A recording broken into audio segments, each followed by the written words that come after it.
हालो टोली के छौला जे कहै चलो कि एकटा जाल केटा वाली आयल छे एकर चढ़ोरी बड़ बिकाबै छे रो।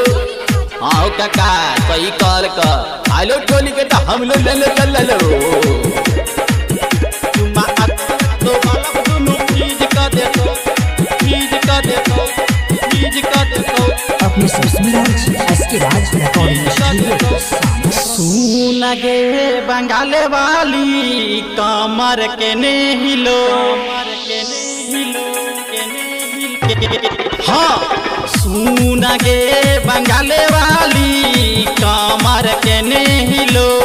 पश्तन टोली के छौरा सब दीवाना तोहरा भेलो। बेसी नखरा कर भी इंजन सीज कर देतो चुम्मा अतेले तो बालब दुनु फीज कर देतो चुम्मा अतेले तो बालब दुनु फीज कर देतो। सुन गे बंगाल वाली कमर कने हिलो कमर कने हिलो। हाँ सुन गे बंगाल वाली कमर कने हिलो।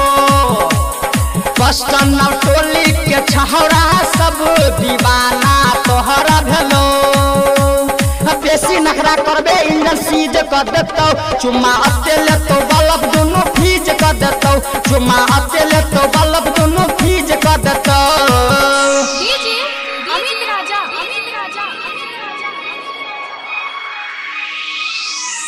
चुम्मा अतेले तो बल्ब दुनु फीज कर देतो चुम्मा अतेले तो बल्ब दुनु फीज कर देतो।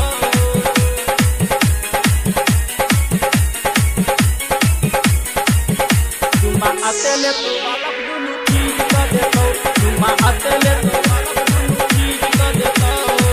पैसा के दके तोरा के ने छो भूक गे इंजन का दे तो तोहर धुक धुक गे धुक गे। पैसा के दके तोरा के ने छो भूक गे इंजन का दे तो तोहर धुक धुक गे। सुन गे बंगाल वाली कमर के ने हिलो।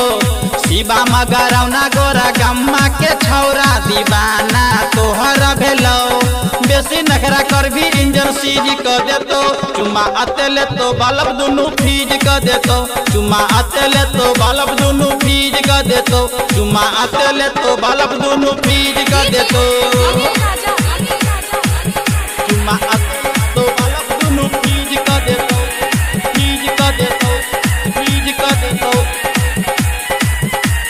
फीज कर देतो। कठरा गरोल के छौरा छहे गहे छिहत्तर हाथ घुसा दे तो चोली के भीतर चोली के भीतर चोली के भीतर। हगे कठरा गरोल के छौरा छहे गहे छिहत्तर हाथ घुसा दे तो चोली के भीतर। सुन गे बंगाल वाली कमर कने हिलो। अशोक पसटनिया गे नीति सनी गम दीवाना भेलो।